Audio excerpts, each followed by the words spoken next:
तो धन्यवाद असंग वज्र जी और अन्य सब दर्शनार्थी साथियों को मेरा बहुत बहुत मैत्रीपूर्ण जय भीम। प्रास्ताविक के रूप में जो भी कुछ कहा है असंग वज्र जी ने, वैसे देखा जाए तो ये आज का जो विषय है वो बड़ा विस्तृत है, क्योंकि एक इंसान बनने के लिए या बनाने के लिए उनका ये कहना था कि शिक्षा का महत्व क्या है, प्रशिक्षण का महत्व क्या है, प्रशिक्षण के जरिए हमें जो कौशल्य प्राप्त होते हैं, स्किल प्राप्त होता है, उसका हम किस तरह से अर्थ लगाए और फिर हम जो भी कुछ प्रशिक्षण ले रहे हैं उस प्रशिक्षण से हम धम्म और धम्म के आधार पर, बुनियाद पर हम सामाजिक कार्य को किस तरह से अच्छे ढंग से करें या जो अच्छी पद्धति से करें, ताकि जिसका हमें भी लाभ हो, फायदा मिले और अन्य लोगों को भी फायदा मिले। तो वैसे देखा जाए तो मुझे ऐसा लगता है कि हमसे ज्यादा, हमसे यानी मेरा कहने का मतलब ये है कि बाबा साहब अम्बेडकर जी का जो समाज है उससे ज्यादा कोई शिक्षा का महत्व नहीं बता सकता या उसके ऊपर कोई शिक्षा के महत्व के बारे में राय नहीं दे सकता। जिस तरह से बाबा साहब ने शुरू से हमें वो प्रेरणा दी है, हमारे अंदर जो जुनून, जो जज्बा निर्माण किया है, उन्होंने अपनी ही लफ्जों में कहा है कि शिक्षण या शिक्षा जो है ये शेरनी का दूध है और ये शेरनी का दूध जो आदमी पिएगा वो निश्चित ही क्या करेगा आप सभी को मालूम है, और आप सभी लोग आज उसका अपने जीवन में अनुभव कर रहे हैं। ये विषय अपने आप में इतना लंबा चौड़ा बड़ा है कि मुझे नहीं लगता कि हमने इस पर ज्यादा गौर करना चाहिए, सोचना चाहिए। लेकिन इसमें से एक दो मुद्दे जो है किस मौके पर हम देखने की कोशिश कर रहे हैं, देखने की कोशिश करेंगे। जैसे अपने जो स्टूडेंट है, जिन एलिमेंट्स के लिए हमारी ये प्रवचन की मालिका चल रही है, उसमें से बहुत सारे अच्छे खासे पढ़े लिखे हैं, ग्रेजुएट है, पोस्ट ग्रेजुएट है, कुछ लोग अपना 30 में प्रशिक्षण कर रहे हैं, कुछ लोग एमफिल पीएचडी कर रहे हैं। तो उन लोगों को यह शिक्षा की व्याख्या बताते रहना यानी हमारा वक्त में फिजूल में गवाया करना जैसा है। वो सभी लोग शिक्षा की व्याख्या जानते हैं, लेकिन हमें ये देखना है कि जो व्याख्या के तहत शिक्षा है या शिक्षण है, एजुकेशन है, जो बाबा साहब के जीवन में हम शिक्षण देखते हैं और उन्होंने जिस तरह से शिक्षा का इस्तेमाल किया है, उसको लेकर हम क्या प्रेरणा ले सकते हैं, उसको लेकर हमारे जीवन में हम कौन सी बातों का अनुकरण कर सकते हैं, फॉलोअप कर सकते हैं। जैसे हम लोग जानते हैं कि बाबा साहब बड़ी ही कठिन परिस्थिति से आए थे, लेकिन जब उनको शिक्षा का महत्व, उसकी गहराई है, उसका महत्व पता चला, तो बाबा साहब ने सब कुछ छोड़ के अपना पूरा फोकस, पूरा ध्यान केवल पढ़ाई पर दिया। उन्होंने कई विषयों का अभ्यास किया। उनकी एक खासियत, विशेषता यह है कि उन्होंने एक साथ दो दो तीन तीन विषयों की पढ़ाई साथ में की और उसमें से जो भी उपलब्धियां थी वो भी हासिल की।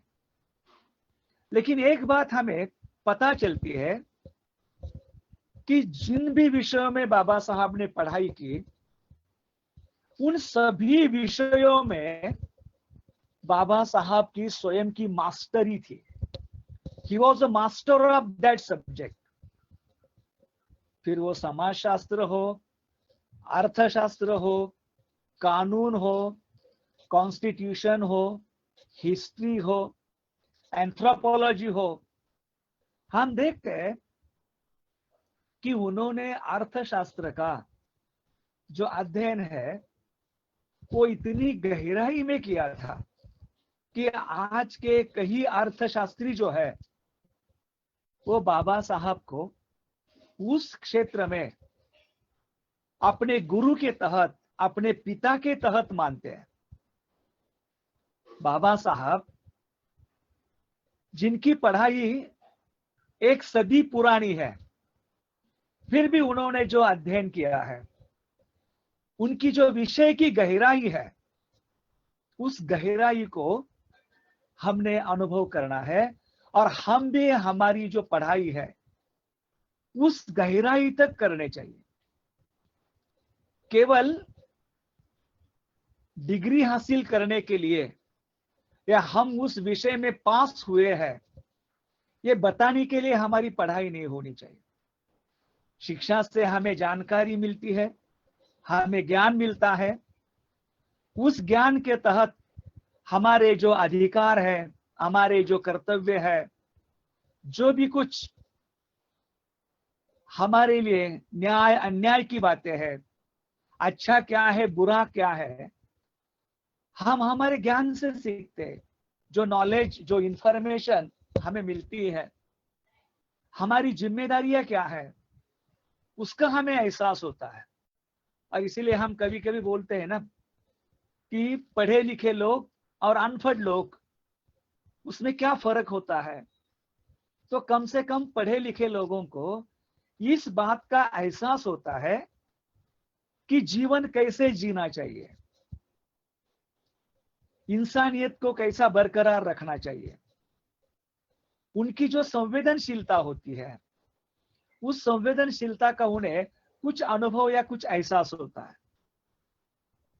वैसे जो लोग देहातों में रहते हैं, जो अनपढ़ है, उनका जो जीवन है रोजमर्रा का, एक खुले आसमान के नीचे वो जैसा चाहे वैसा जीवन जीते हैं। उनको जानकारी के अभाव के कारण, मालूमात के अभाव के कारण, ज्ञान के अभाव के कारण किस तरह से हमने खुद को रखना है, इस बातों का यानी कोई जायजा नहीं होता है, कोई अंदाजा नहीं होता है। और इसलिए हम देखते हैं कि जो गवार अनपढ़ लोग हैं और जो पढ़े लिखे लोग हैं, उनमें हमें वो फर्क दिखाई देता है। और इसलिए जो ज्ञान है, जो शिक्षा है, वो हम केवल इकट्ठा करके हमारे सर को बड़ा करें, ऐसा नहीं है। शिक्षा हम उसी को कहेंगे जो शिक्षा हमें खुद को समझने के लिए मदद करे और जो शिक्षा हमें हमारे इर्द गिर्द की दुनिया, उस दुनिया को समझने में मदद करे। हम देखते हैं बहुत सारे जो अध्यापक है, बहुत सारे जो संशोधन करने वाले रिसर्च स्टूडेंट है, वो दुनिया की खोज करते हैं। वो दुनिया के बारे में, दुनिया के तौर तरीके के बारे में, हर विषय का वो अध्ययन करते हैं, उनसे अलग अलग आयाम देखते हैं। लेकिन अगर ऐसे ज्ञानी लोगों को हम अगर ये पूछते हैं कि भाई आपने बहुत गहरी पढ़ाई की है, आपका इस विषय का जो अध्ययन है वो बहुत ही गंभीर और गहरा है, क्या आप आपके बारे में कुछ बता सकते हैं क्या? आपका स्वभाव कैसा है, आपके मूड कैसे बदलते हैं, आपकी मानसिकता कैसी बदलती है, किस स्थिति में आप ज्यादा समय रहते हो, आपकी क्या आदतें हैं, कौन सी बातों को देखकर आप ज्यादा आनंदी समाधानी दिखते हो, कौन सी बातों को देखकर आपको दुख होता है या अटपटा सा लगता है या जिससे आप अस्वस्थ होते हैं। बहुत बार हमें ये पता चलता है कि भले ही हम दुनिया का संशोधन करें, हम दुनिया पर रिसर्च करें, लेकिन हम अगर खुद को नहीं जानते हैं, खुद को नहीं समझते हैं, तो हमारी शिक्षा की जो गहराई है वो अभी तक हमारे ही समझ में नहीं आई है। हमें केवल विषय और विषय का दायरा मालूम है, हमें निश्चित ही हमारे अंदर की गहराई का पता नहीं है।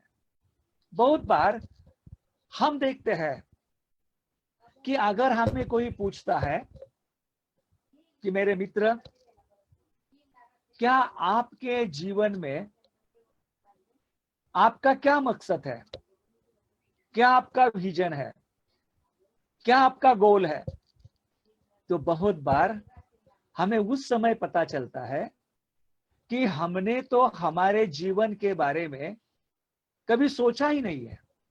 हमने तो हमारे जीवन के बारे में कभी इस तरह से तहकीकात करने की कोशिश ही नहीं की है। मैंने कभी खुद को ये नहीं सवाल पूछा कि हे मैत्रेयनाथ, आप सभी को सब बता रहे हैं, लेकिन कभी खुद को भी ये सवाल करो कि आप क्या चाहते हो, आपको कौन सी चीज अच्छी लगती है, आपको कौन सी चीज आनंद देती है। लेकिन बहुत बार ऐसा नहीं होता है। और हम देखते हैं दिन ब दिन जो है एजुकेशन का जो स्तर है वो बहुत ही विकसित हो रहा है, बढ़ रहा है। जैसे हम देखते हैं इंफॉर्मेशन और टेक्नोलॉजी के जरिए आदमी आसमान में गया है। आदमी की जो ये जो हम विकास की जो कड़ी देखते हैं वो कितनी तो विकसित हुई है। अभी हम देखते हैं कि जैसे आज के युग में और अगले 20 साल में ज्ञान के क्षेत्र में एक जो आर्टिफिशियल इंटेलिजेंस आने वाला है, उससे शायद इंसान के दिमाग का इस्तेमाल करना उतनी कोई आवश्यकता नहीं रहेगी। सभी जो चीजें हैं रॉबोट के आधार पर चलेंगी। केवल जो अपने हाथ में रिमोट है, रिमोट से कॉल चलेगी।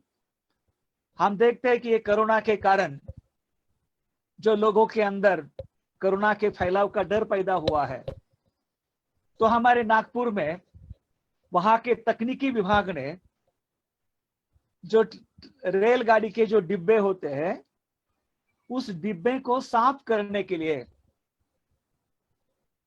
उसको स्वच्छ रखने के लिए, उसका निर्जंतुकीकरण करने के लिए रोबोट तलाश निकाला है, जहां पर 4 आदमी मिलकर वो काम किया करते थे अपना दिमाग लगाकर। आज वहीं पर एक आदमी केवल वो कंट्रोल रिमोट देखा लेकर बैठेगा और एक मशीन वो पूरा काम करेगा। हमने ये देखना है कि सही में शिक्षा का अर्थ, शिक्षा का मतलब क्या है मेरे लिए। कुछ लोग पढ़े लिए हैं क्या? केवल जो लोग यूनिवर्सिटीज में जाते हैं, स्कूल कॉलेज में जाते हैं और वहां से जो डिग्रियां लेते हैं उनको ही हम केवल शिक्षित कहें? कुछ लोगों का जीवन का अनुभव पढ़े लिखे लोगों से ज्यादा होता है। तो हमारी शिक्षा को हमारे जीवन का जो अनुभव है उसका भी साथ हो, उसकी भी मदद हो। जब तक हम हमारे शिक्षा का इस्तेमाल कैसे करें। आज हम देखते हैं हमारे समाज में पढ़े लिखे लोगों की कुछ कमी नहीं है, लेकिन आज की इस दुनिया में बाबा साहब अंबेडकर के समाज में जितनी मात्रा में पढ़े लिखे लोग हैं, उनमें से अकेले बाबा साहब और उनकी पढ़ाई हमें हटकर दिखती है, हमें अलग दिखती है। क्योंकि बाबा साहब के पढ़ाई ने, शिक्षा ने, शिक्षा के तजुर्बे ने उनको वो दृष्टि दी जिन्होंने खुद को और खुद से बाहर झांक के देखा, और इसलिए उन्होंने सब कुछ प्राप्त होने के बाद भी अपना जो पूरा जीवन है पूरे समाज के भलाई के लिए, समाज के परिवर्तन के लिए, दुनिया को बदलने के लिए समर्पित किया है। हम भी पढ़े लिखे लोग हैं, लेकिन हम पढ़े लिखे लोग क्या करते हैं, हमारी शिक्षा ने हमें बाहर झांकने नहीं दिया है, तो हम अंदर झांक के हैं। हम दो और हमारे दो, हमारा जो नाता है हमारे परिवार से हमें पड़ोसी तक नहीं जाने देता। ये बाबा साहब की पढ़ाई, उनकी शिक्षा और उनके शिक्षा का जो तजुर्बा है और हमारी जो शिक्षा है, और उस शिक्षा से हम जो पढ़े लिखे बने हैं, उसमें ये बड़ा फर्क है, इसमें ये बड़ा अंतर दिखाई देता है। इसके बारे में भंते शंकरक्षी जी ने एक बहुत ही अच्छा व्याख्यान दिया है, प्रवचन दिया है, बौद्ध धम्म और शिक्षा। वो बुद्धयान में उपलब्ध है, उसका जिक्र यहाँ करने के लिए अपने पास समय नहीं है, लेकिन उसमें बाबा साहब कहते हैं कि शिक्षा से आदमी का नैतिक विकास होना चाहिए, ऐसी शिक्षा हो। वो चाहते हैं शिक्षा से आदमी का भावनिक विकास हो। अगर आदमी भावनिक दृष्टि से विकसित नहीं होता है, तो उसका जो व्यक्तिमत्व है वो अधूरा होता है। और ऐसे अधूरे व्यक्तित्व वाला इंसान अपने जीवन में कुछ रत्नात्मक कार्य नहीं कर सकता, क्योंकि जो व्यक्ति अपने आप में अधूरा है, उसकी जो भावनिक तरक्की होनी चाहिए, जो परिपूर्ण विकास होना चाहिए, वो अगर अधूरा है, तो हम देखते हैं कि वो इंसान अपने जीवन में बहुत सारी कामयाबी नहीं हासिल कर सकता। और जब हम पर्सनालिटी डेवलपमेंट कहते हैं, हमारा व्यक्तिगत विकास कहते हैं, तो उस व्यक्तिगत विकास के लिए हमारा जो पर्सोना होता है, हमारी जो एक व्यक्तित्व की बात होती है, उसमें हमारी भावनिक जो कमी है वो हमेशा दिखाई देती है, वो वहां पर कार्य करती है। उसकी तरफ भी हमने देखना चाहिए।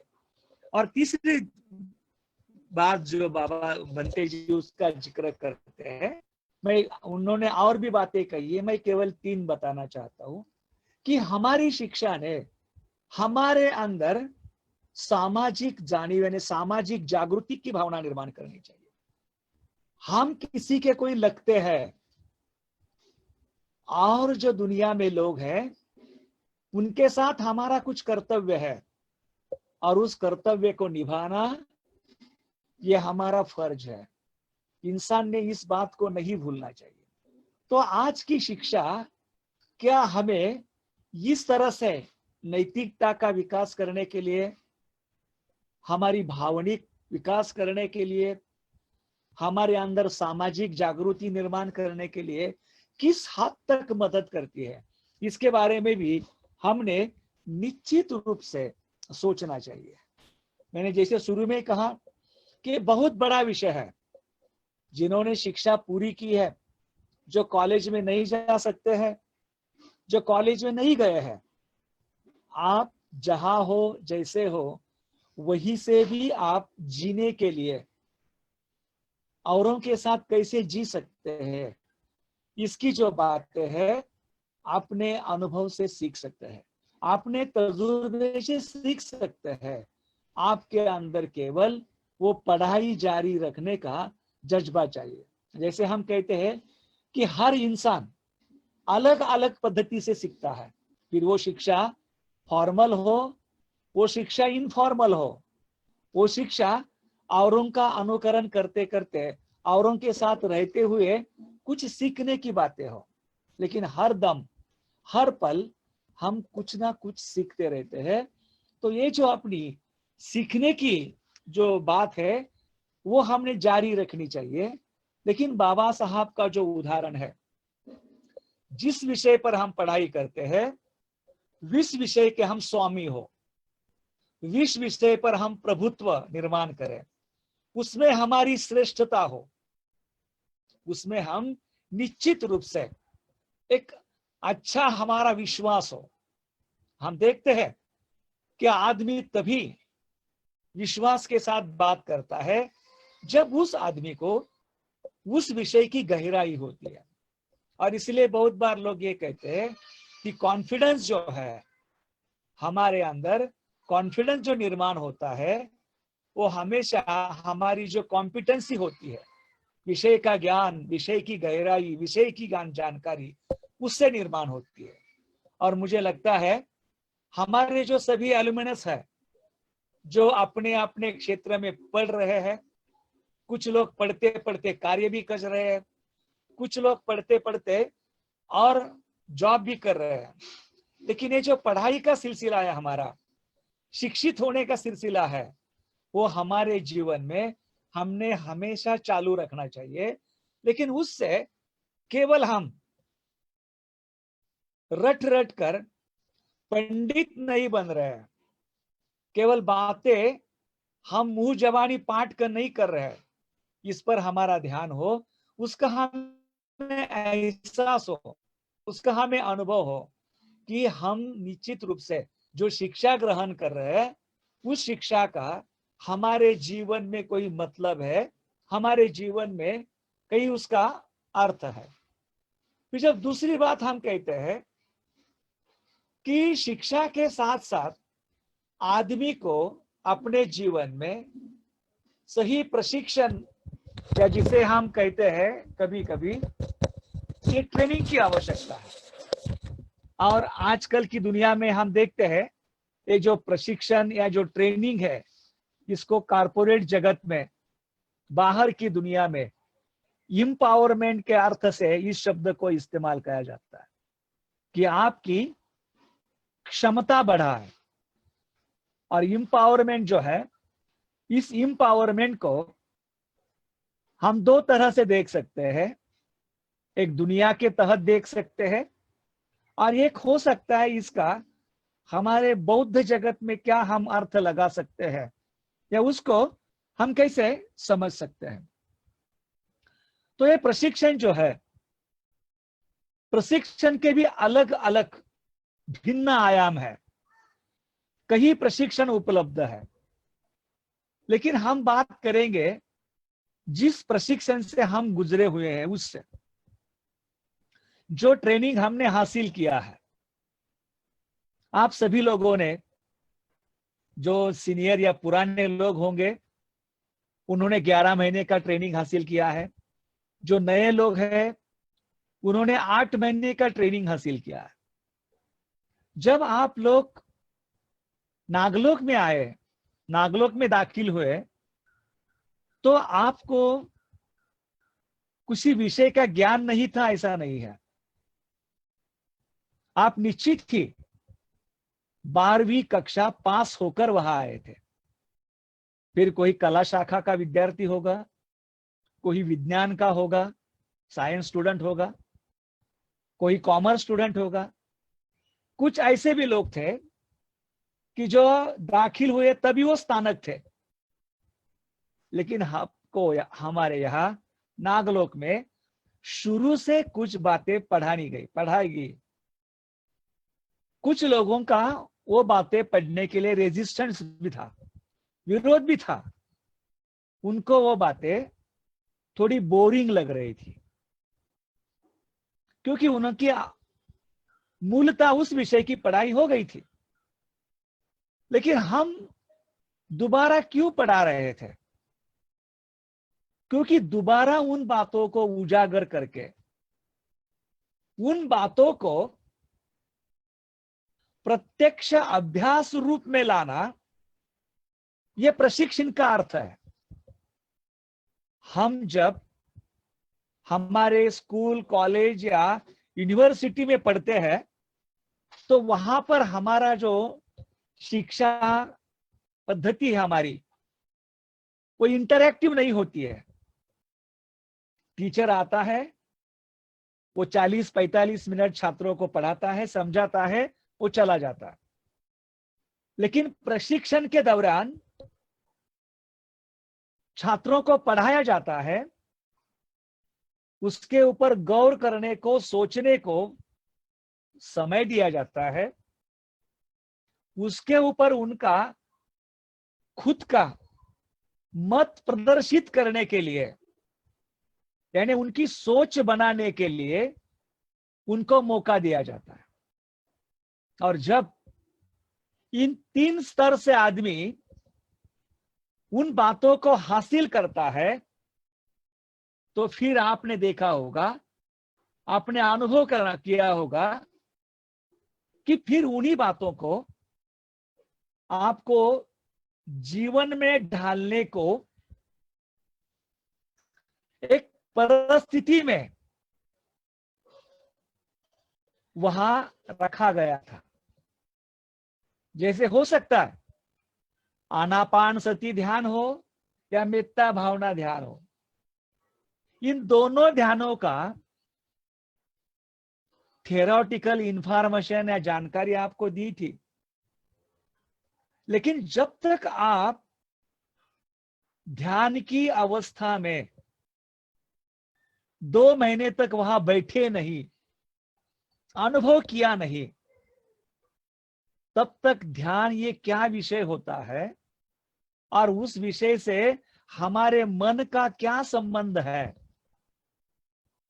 जब तक आंखें बंद करने के बाद मन की अंदर की जो चंचलता और अस्वस्थता है, उस अस्वस्थता और चंचलता को आपने खुद ने अपने अनुभव से जब तक अनुभव नहीं किया, तब तक आपको जो नागमित्र ने समझाया होगा, जो विवेक रत्न ने समझाया होगा, जो प्रज्ञा रत्न ने समझाया होगा, उस बात का कभी भी एहसास नहीं हो गया होगा कि जो बात उन्होंने कही थी कि जब मन भटकता है, जब मन अस्वस्थ होता है तो इस तरह का अनुभव होता है। शायद आपने उस पर हंसी मजाक से छोड़ भी दिया होगा, लेकिन हम ये देखते हैं कि इस परिस्थिति में जब आप पहले 3 महीने से गए, उसके बाद ही शायद उस विषय में आपके अंदर रुचि पैदा हो गई, रुचि निर्माण हो गई।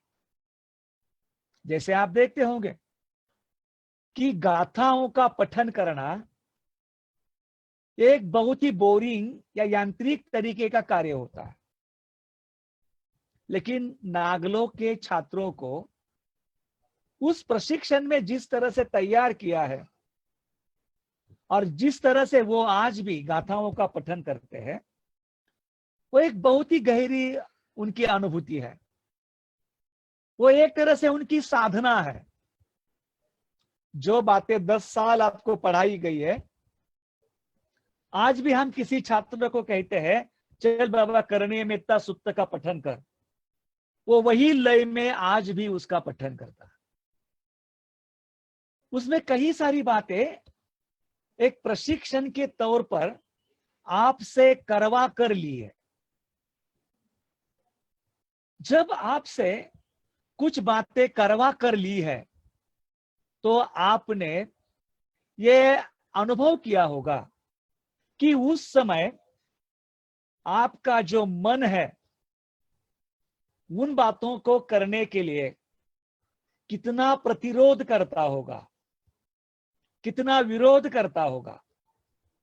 फिर जैसे देखो, हमारे यहाँ का वर्क आवर्स, वर्किंग पीरियड, जब छात्र नए होते हैं कुछ समय प्रेरणा होती है तो करते हैं, लेकिन वो करते समय भी अपने अंदर की एक आवाज बोलती है कि अरे मैं क्या यहाँ झाड़ू लगाने आया हूं, मैं क्या यहाँ साफ सफाई करने आया हूं। एक मन हमारे अंदर ही हमें पुकारता है, हमें ललकारता है। जब हमारी ड्यूटी कभी बर्तन मांजने के लिए लगती है, किचन साफ करने के लिए लगती है, सब्जियां काट कर देने के लिए लगती है, तो हमारे अंदर का जो दूसरा आवाज है वो उसको प्रतिरोध करता है। और ये करने के लिए हमारे वार्डन, हमारे जो कुछ वहां टीचर है, वो बार बार समझाते हैं, बार बार बताते हैं। तो इस बीच हमारा बौद्धिक ज्ञान और बौद्धिक ज्ञान के साथ उसका जीवन में जो आचरण है, प्रैक्टिकल जीना सही मात्रा में। प्रशिक्षण का अर्थ है जो ज्ञान हमने बौद्धिक रीति से प्राप्त किया है, जमा किया है, उसी ज्ञान को हमें वास्तव में जीवन में लाना है, जिसको हम ये भी कह सकते हैं application of knowledge in everyday life. जो भी ज्ञान, जो भी नॉलेज हमने हासिल किया है, उस नॉलेज या ज्ञान का हमारे रोजमर्रा के जीवन में इस्तेमाल करना। बहुत बार हमारा जो ज्ञान है, ज्ञान के जगह पे भी रहता है, उसको प्रैक्टिकल में लाने के लिए हमें मौका नहीं दिया जाता है, ना स्कूलों में, ना कॉलेजों में, ना हमारे घर में। लेकिन प्रशिक्षण की एक स्थिति ऐसी है, मैं खास करके इस नागलोक के प्रशिक्षण पे जोर दे रहा। वास्तव में प्रशिक्षण तो हर जगह होता है। जैसे हमारे कुछ छात्र है जेएनयू में पढ़ रहे हैं, हमारे कुछ छात्र जो है वो वर्धा में पढ़ रहे हैं, संजू मेरे सामने बैठा है। कुछ हमारे ऐसे छात्र हैं जो तुलजापुर के टीस में पढ़ रहे हैं, हमारे कुछ छात्र मुंबई में टीस में पढ़ रहे हैं। वो वहां पढ़ के कहीं गुना हमसे और स्मार्ट बने हैं, क्योंकि उनको वहां शास्त्रीय पद्धति से चीजों को कैसा देखना है वो नजरिया सिखाया है। एक रिपोर्ट कैसी लिखी जाए वो उनको सिखाया है, अध्ययन किस तरह से किया जाए वो उनको सिखाया है, पढ़ाई किस तरह से की जाए वो उनको सिखाया गया है।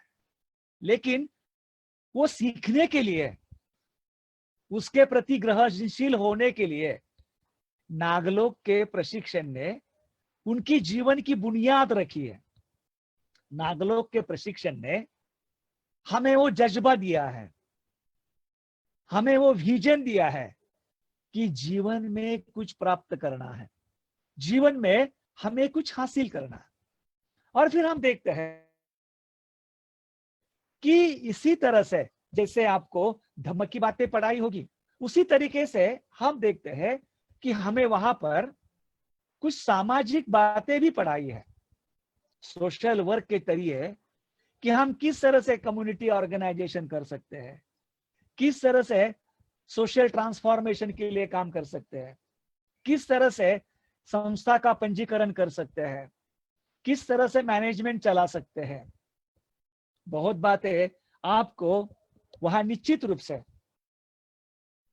लिखने का जो कौशल्य है वो वहां पढ़ाया है, बोलने का कौशल्य है वो वहां पढ़ाया है, कुपकाज काम करने का जो स्किल है वो आपको अपने प्रशिक्षण से मिलता है।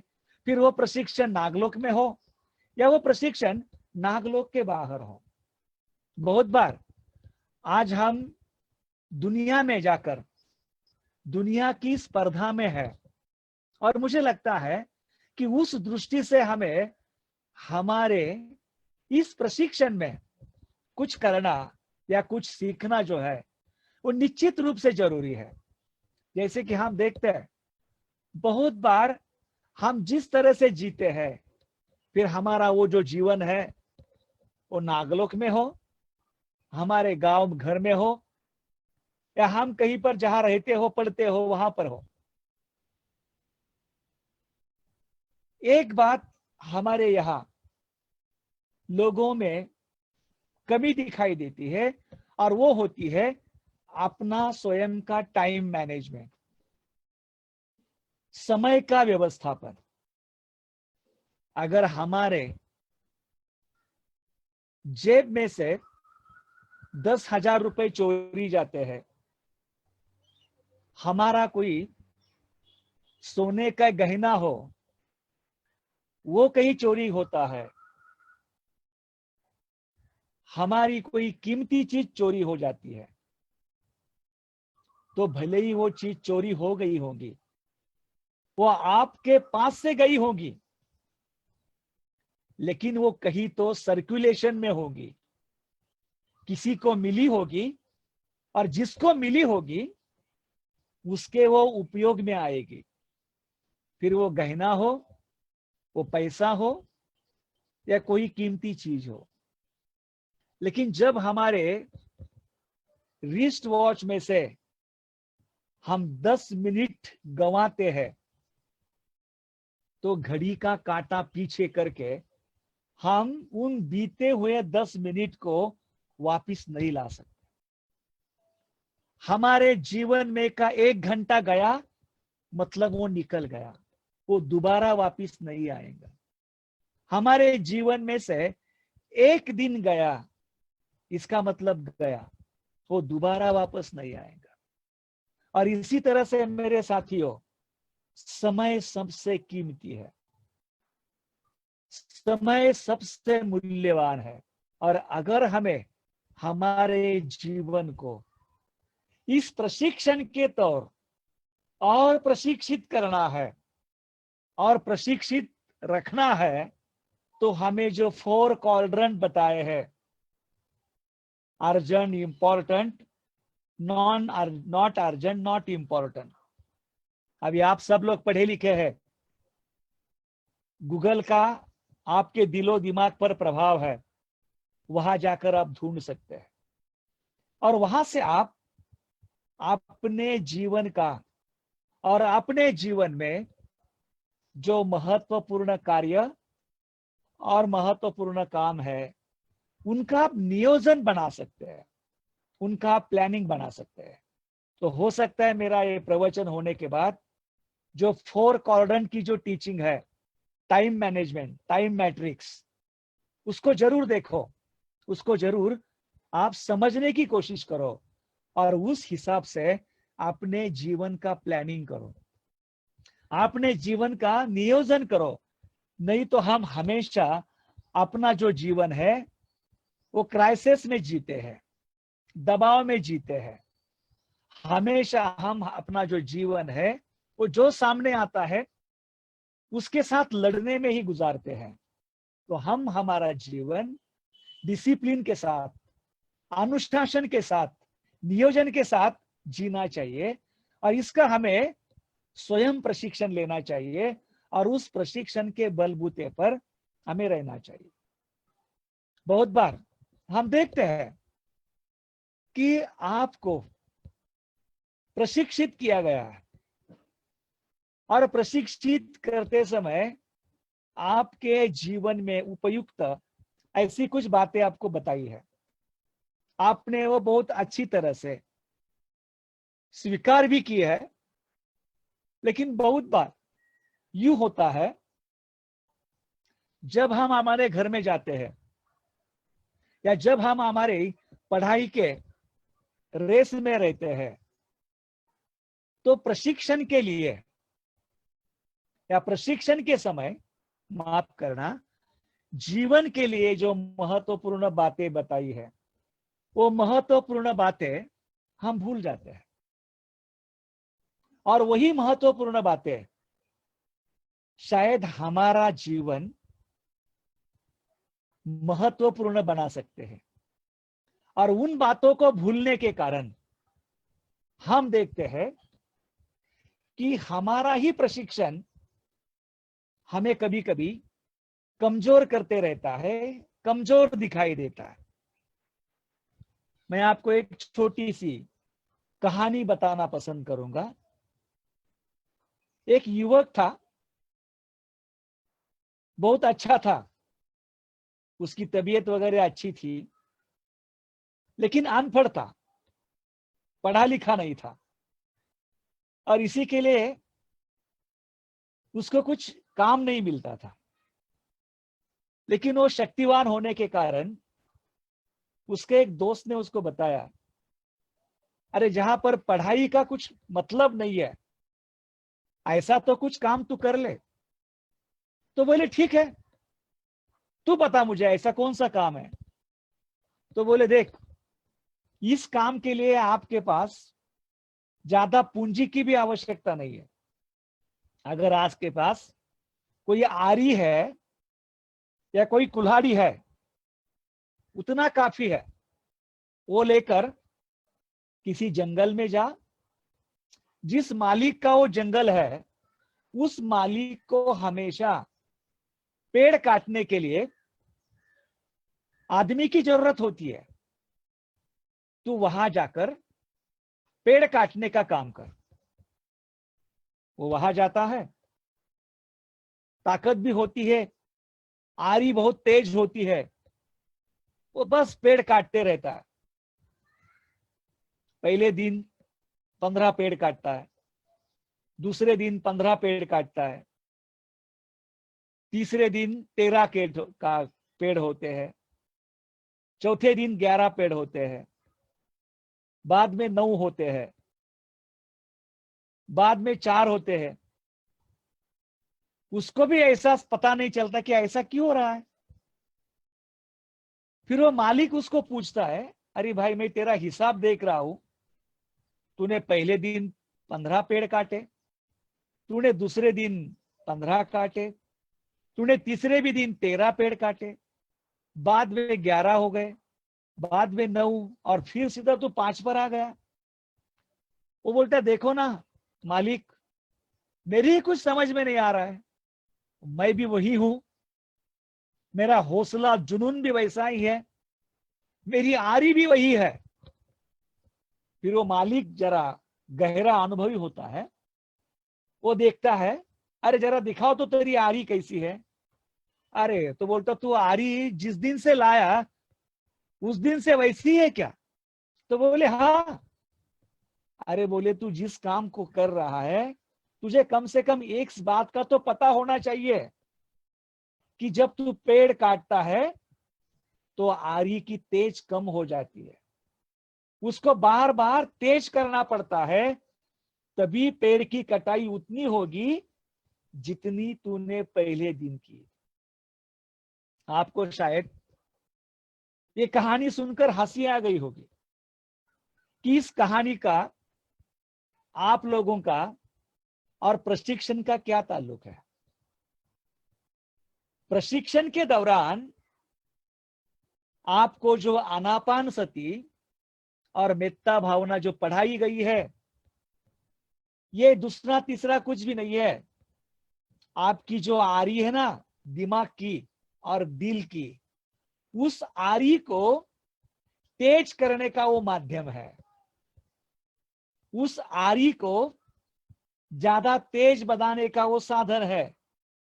और जो हमारे छात्र इस साधन का इस्तेमाल करते नहीं है, वो बाहर में जाकर बाहर के दुनिया के हो जाते हैं। बाहर की दुनिया के जो भी कुछ तौर तरीके हैं, उसमें वो खुद को बहा देते हैं, और फिर उनके समझ में नहीं आता है कि मुझसे पढ़ाई अच्छी क्यों नहीं हो रही है, बातें मेरे दिमाग में अच्छी क्यों नहीं हो रही है, मुझे अच्छी अच्छी कल्पनाएं क्यों नहीं सूझती है। जब तक आप किसी विषय के साथ जुड़े नहीं होंगे, जब तक आप सोचोगे नहीं, जब तक आप चिंतन नहीं करोगे, तो ये पढ़ाई के रूप में हम देखते हैं कि शिक्षा से हमने शुरुआत की है। जो शिक्षा हमें हमारे अंदर श्रुतमय प्रज्ञा का विकास शुरू करती है, लेकिन जब हम प्रशिक्षण के तरफ बढ़ते हैं, प्रशिक्षण में निश्चित रूप से हमें पढ़ाया जाता है, हमें गौर कराने के लिए मौका दिया जाता है, हमारी गुट चर्चा होती है, उस पर उस विषय की चर्चा होने के बाद उस विषय को अपने जीवन के साथ, जीवन के तौर तरीके के साथ जोड़ने के लिए कहा जाता है, जिसके ऊपर चिंतन करवा के लिया जाता है। लेकिन ऐसे समय अगर हमारी आरी तेज नहीं रही, तो हमें उस विषय की गहराई समझ में नहीं आएगी। अगर हमारी वो आरी जो है वो तेज नहीं रही, तो उस विषय का जो महत्व है, वो महत्व हमारे समझ में नहीं आएगा। और फिर होता क्या है, बहुत बार हम देखते हैं कि हमारे जो छात्र है, जिस विषय का अध्ययन करने के लिए हमें 1 घंटा काफी होता है, लेकिन बहुत बार हम 4-4 घंटे पढ़ाई करते हैं, हम पूरा दिन लगाते हैं, फिर भी हम उस विषय के गहराई तक नहीं जाते हैं, फिर भी हम उस विषय के जो महत्व है वहां तक नहीं पहुंचते। और इसीलिए एक दूसरा प्रिंसिपल है, जो दूसरा प्रिंसिपल मैं आपको बताना चाहता हूं, जो प्रशिक्षण के लिए, अपने स्किल के लिए एक बहुत ही महत्वपूर्ण और आवश्यक है, और वो है जिसको पैरेटो प्रिंसिपल ऐसे कहा गया है, PARETO। पैरेटो जो है वो एक संशोधक है, और उसने एक पद्धतियां बताई है जिसका 80-20 रूल्स कहते हैं, जिसका मतलब है 80-20 रूल्स। और उसका ये जो है वो अर्थशास्त्र से संबंधित बात है, लेकिन उसको जीवन के और अंगों में भी लगाई जा सकती है। उसका कहना यह है कि दुनिया में बहुत सारे लोग ऐसे हैं जो 80% श्रम लगाते हैं, और 80% श्रम लगाकर उससे 20% लाभ मिलाते हैं या लाभ उठाते हैं। और इसीलिए वो कहते हैं कि दुनिया की जितनी भी सारी दौलत है वो दुनिया के केवल 20% इंसानों के हाथ में है, और ये पूरी दौलत निर्माण करने के लिए दुनिया की 80% आबादी काम करती है। और इसीलिए उसका कहना यह है कि अगर आपको दुनिया में और जीवन में सफल होना है तो आप ये तरीका सीखो कि आप 20% काम करोगे, लेकिन उस 20% काम का आप 80% फल पाओगे। लेकिन उसके लिए हमें हमारे प्रशिक्षण को बढ़ावा देना चाहिए। हमारे अंदर हमने और जो स्किल है, जो कुशलता है, वो कुशलता हमने बरकरार रखनी चाहिए, बढ़ानी चाहिए। अभी हम देखते हैं कि हमारे अंदर जो स्किल है, आज उस स्किल की बहुत आवश्यकता है। जैसे हम देखते हैं कि पूरे दुनिया में महामारी चल रही है, पूरे दुनिया में महामारी चल रही है। इस महामारी से पूरी दुनिया प्रभावित हो रही है। ऐसे समय हम जो धम्म पढ़े हैं, जिए हैं, जिसकी हमने अनुभूति की है, उसको धार्मिकता न लगाते हुए हमारे जो हिंदू, मुस्लिम, ईसाई ऐसे जो कोई पड़ोसी है, साथी है, उनको हम कैसे समझाएं। आज की दुनिया में बहुत सारे जो लोग हैं वो रिलीजन को नहीं चाहते हैं, वो स्पिरिचुअलिटी को चाहते हैं, वो धर्म को नहीं चाहते हैं, वो ऐसी जीवन पद्धति चाहते हैं जहां वो सवाल कर सके, जहां उसको परख सके, जहां उसका वो अनुभव कर सके। हम किस तरह से हमारी कुशलता बढ़ाए कि हम धम्म को कम शब्दों में लेकिन अधिक प्रभावी पद्धति से लोगों के सामने हम कैसे रखें।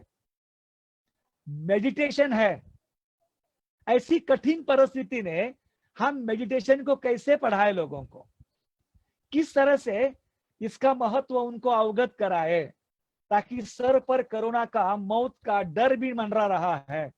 ऐसे स्थिति में मन को और सुस्पष्ट और बलशाली बनाने के लिए कोई आदमी ध्यान करना चाहता है, ध्यान करना पसंद करता है। तो इन बातों को हमने कौशल या स्किल के जरिए देखना बहुत ही जरूरी है। और सबसे महत्वपूर्ण बात जो ट्रेनिंग की है, और खास करके जो हमारे ट्रेनिंग की है, इसमें मैं एक कहूंगा, इंपावरमेंट जो है, बहुत सारे कारपोरेट के दुनिया में आपको बड़े बड़े प्रशिक्षण दिए जाते हैं, जिस प्रशिक्षण के जरिए आपको पीपीटी के जरिए, नोट के जरिए, किताबों के जरिए बहुत सारा एक्सटर्नल ज्ञान दिया जाता है, ज्ञान की इंफॉर्मेशन, जानकारी दी जाती है, वेबसाइट की जानकारी दी जाती है, लिंक दिए जाते हैं, और आपको कहा जाता है कि आप इस लिंक पर जाओ, वहां ये मिलेगा, आप इस वेबसाइट में जाओ, वहां वो मिलेगा, आप यूट्यूब में ये देखो, वहां वो मिलेगा। ये सब बाहर से है। एक्सटर्नल नॉलेज, जैसी जरूरत हो उस हिसाब से आप उनको देख सकते हैं। लेकिन सही इंपावरमेंट, सही क्षमता का विकास आपको कहां दिखाई देता है? जहां आनापान सती आपको एकाग्र बनाती है, और जहां आनापान सती आपको एहसास दिलाती है कि आप हो कहां, अपना लक्ष्य है कहां। जहां मेत्ता भावना अपने अंदर खुद के प्रति और औरों के प्रति मेत्ता निर्माण करती है। जो मेत्ता एक सकारात्मकता है, और स्वयं के प्रति सकारात्मकता होना बहुत ही जरूरी है। शिक्षा का, प्रशिक्षण का और स्किल का या कुशलता का या कौशल्य निर्माण करने का एक महत्वपूर्ण आयाम है खुद की भावनाओं को समझना, अपनी जो नकारात्मक भावनाएं हैं उनको बदलकर उनका सकारात्मक भावनाओं में रूपांतर करना या परिवर्तन करना। अपनी जो विधायक भावना है, सकारात्मक भावना है, उनको निर्माण करना और अपनी मनस्थिति अच्छी रखने के लिए उन भावनाओं को संभाल के रखना।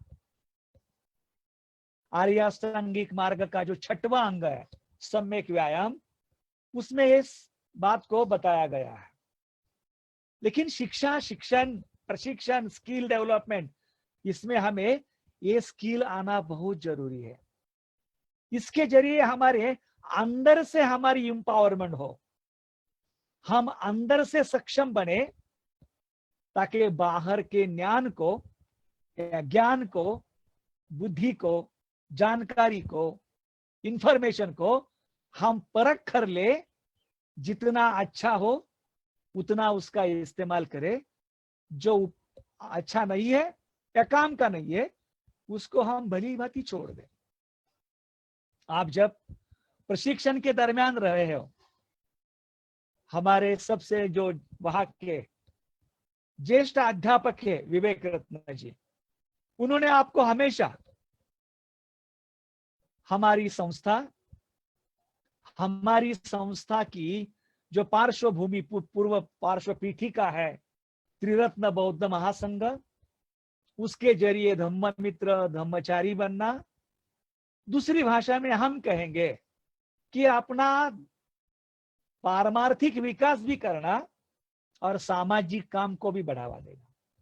बहुत बार हमारे बहुत सारे लोग ये गलती करते बैठते हैं कि सामाजिक काम ये अलग है और हमारा धार्मिक या पारमार्थिक काम ये अलग है।